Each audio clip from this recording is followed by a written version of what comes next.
mais uma decisão do presidente do Supremo, ministro Dias Toffoli, no plantão do Judiciário. Ele concedeu uma liminar, liberando a exibição do especial de Natal do grupo Porta dos Fundos. Ontem, a Justiça do Rio tinha suspendido o vídeo.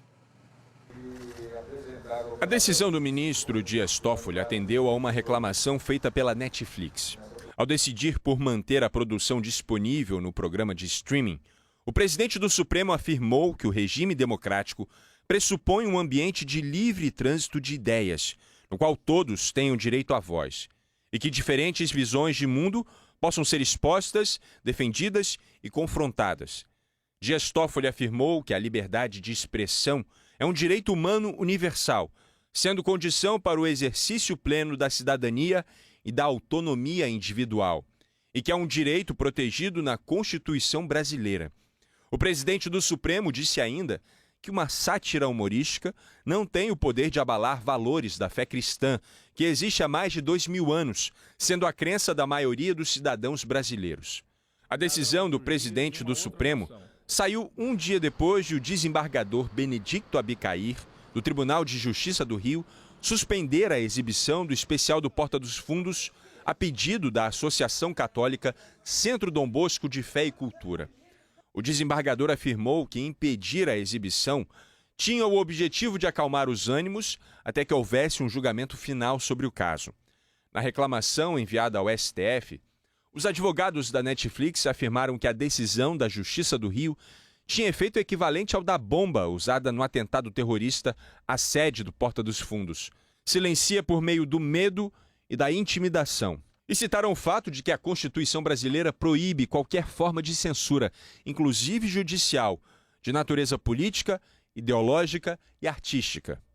O especial de Natal do Porta dos Fundos provocou polêmica ao insinuar que Jesus teria tido uma experiência homossexual. A sede da produtora foi alvo de ataques no dia 24 de dezembro. O único suspeito identificado até agora foi o empresário Eduardo Fauzi. Ele está na Rússia e teve o nome incluído na lista vermelha da Interpol. A produtora Porta dos Fundos se pronunciou nesta quinta-feira. Disse que é contra qualquer ato de censura, violência e ilegalidade e que trabalha com humor para entreter e estimular reflexões. A decisão do ministro Dias Toffoli de manter a exibição do especial do Porta dos Fundos tem caráter liminar, provisório. O caso volta a ser debatido pelo Supremo em fevereiro, depois do recesso do Judiciário. O relator escolhido foi o ministro Gilmar Mendes. Até lá, a produção continua no ar. O Conselho Federal de Medicina alterou as orientações para o processo de transição de gênero. A principal alteração reduz a idade mínima para a cirurgia de mudança de sexo.